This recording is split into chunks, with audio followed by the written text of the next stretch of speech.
sanad walba waxa sii kordhaya khasaaraha ka dhaca shilalka gaadiidka. Haddaba maxaa sabab u ah? Ma wadayaasha, ma badqabka gaadiidka, mise waa jidadka ama wadooyinka? Qodobka labaad ee shilalka maanta noqday dilaaga koobaad waxa weeye waa gaariga aynu wadano. yaa laaba inta badan ba waxaynu keensanaa gawaadhi duuga oo gacantii labaad oo in badan la soo isticmaalay waqti dheer shaqaynay. taasi waxay keentaa inuu aynu saaro wadada gaari hore looga mamnuucay inuu fuulo wado inagoo mala sabab badan ay jiraan. sidaa daraadeed waxaanu sameeynay waxa la yiraahdo badqabka gaadiidka ama BBG. gaari aan BBG 6 biloodba hal marin waa mamnuuc inuu socdo wadooyinka Soomaaliland. sidoo kale wasaaradda iyadu waxay u sameysay qorshe dhan iyo unugyo dhan oo ku shaqale oo istaaga kantaroolada iyo meel walbaba ka jeegareeya gaarigaas inuu BBG leeyahay. haddii aanu lahayna halkiisa ku joojiya.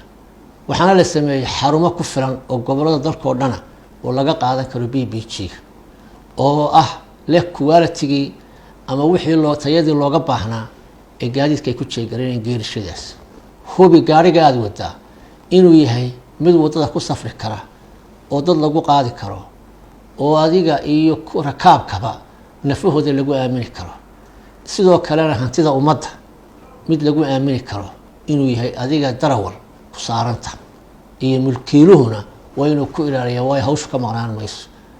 gaari wax yar u baahan oo break u baahan ama taayirka ama ruqum yar sita ayaa laga yaabaa wadada inaad saartid naf badan u galaafto adigana uu qarash badan iyo hawl badan kugu soo kordhiyo gaarina dhaawac gaaro bulshadana ay ku baabaday hantideedu. sidaa daraadeed gaari waadhida waa in la hubiyaa badqabkooda 6 biloodba mar. waxaan u sameeynay ciidamada nabadgelyada wadooyinka iyo wasaaradda gaadiidku team ka wada hawlgala ama unug ka wada hawlgasha hawshaas.